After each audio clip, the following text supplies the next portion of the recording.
A lot of people see meetings as a pure waste of time. If you consider the number of meetings we attend each day and how chaotic they often turn out to be, you can't really blame them. But how can we change that? This is the question for expert Jerko Bozikovic. Hi Jerko, welcome to our studio. Thanks for inviting me, Kevin. A lot of people see meetings as a time waster. How does that come? Yeah, unfortunately, because meetings can be something that is positive and useful. However, nobody has time except time to lose time. Yeah. And for many people, meetings are one of those big time wasters. Okay, but how does that come? What do we need to do differently to make them more productive? So much. How much time do you have? Well, about 10 minutes. Okay, I'll do my best. Now, I think that the structure of meeting is, for many people, not really well regulated. And often this is one of the reasons why meetings are inefficient. There are a couple of guidelines that one could use, and I'll give you some of them. Yeah. First of all, it's always very important to have a clear agenda. What are you going to talk about? Who am I going to invite? What is the purpose of the meeting? And what goal do I want to achieve? Often we see that there's no clear agenda. So people get an invitation and, it's like, okay, you'll find out in the meeting now what it's going to be about, which of course doesn't really work. No, because it doesn't work. It shows that the meeting hasn't really been well prepared by the organizer, but also by the participants. They can't really prepare themselves. So that doesn't really work. What is the goal or the purpose of the meeting? Where do we want to go? What is the purpose? Where do we want to end? It's not always very clear. Sometimes it's like, okay, is it just because you want to inform us, or is it because we need to brainstorm about something, or is it because we need to learn something to apply, or is it because we need to make next steps, and as of tomorrow it's going to be this or that way? So depending on the outcome, you will change your meeting.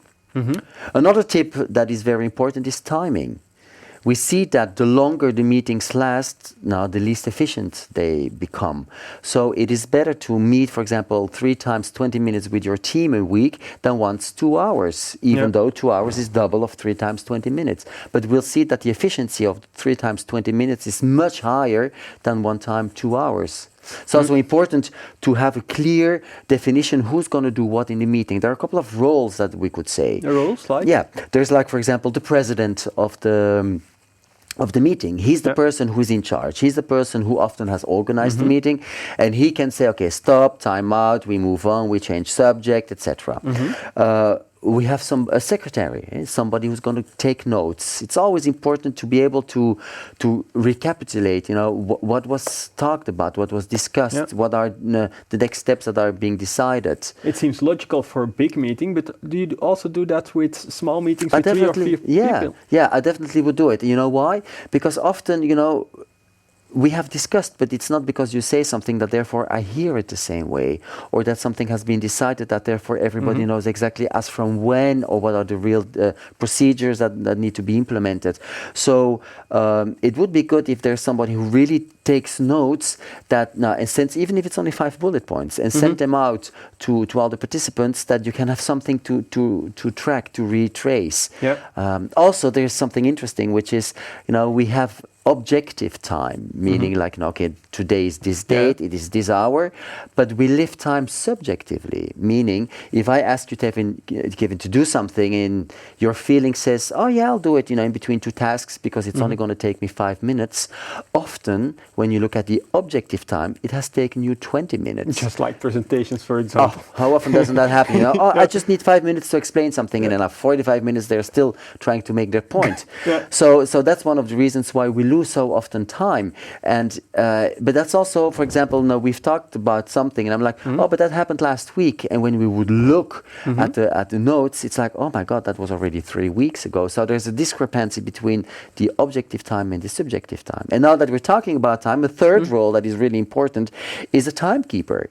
If you're if you're engaged in the meeting, often, we lose track of time. And it's always important to have somebody who's outside of it, who's neutral, and who can really say, okay, The agenda said we're going to talk 5 minutes about this and 10 minutes about that. So that means that it needs to be well prepared, the meeting. And he has the power to say to the president, okay, 2 more minutes. Okay, now we've had the 5 minutes. Do you want to add or not? Now, time out. We've talked already 10 minutes. So start thinking about how do you spend your time. Absolutely. And you will see that meetings are much more efficiently done. You also mentioned in the beginning that it's important to look at who you invite for a meeting, and I think that's a very crucial one. I know. So many people are sitting there, and then 2 hours later they leave, and they're like, "Why was I here? You know, there was only 15 minutes of the whole meeting that applied to my department," and we need to allow ourselves and the people we work with to be able to say, you know what, just come in later, or if it is not clear from the agenda, that I can ask the person who invited me, like, okay, do I really need to be there? Because I have probably other priorities. Yeah. You also mentioned listening to each other. That's another very crucial one. It's very important. Isn't there any tip on how can you make it work? Because people do a lot of things at the same time. Very good communication skills, really need to be applied in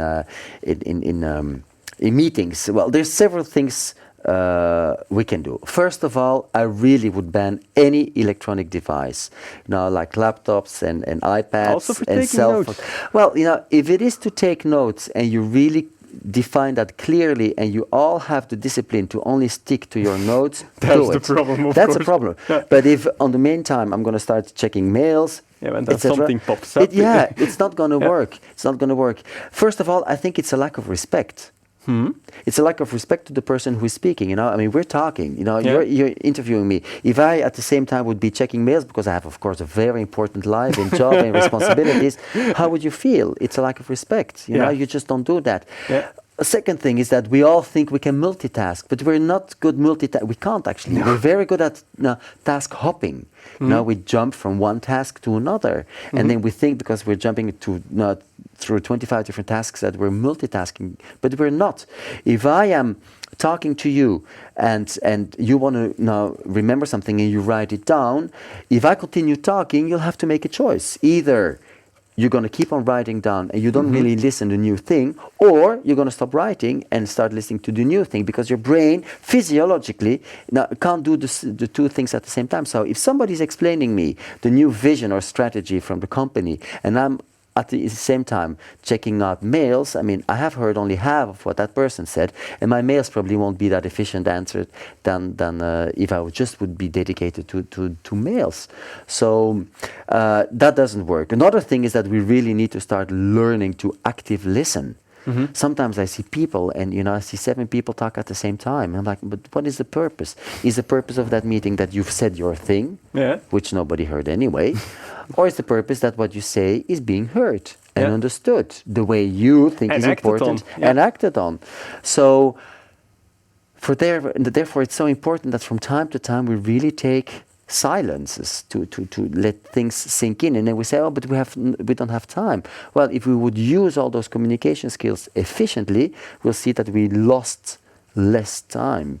Okay, those are a lot of tips, and I will try to implement them in my daily job. Thank you very much, Jirko. And you at home, thank you for watching our show. I hope to see you next week.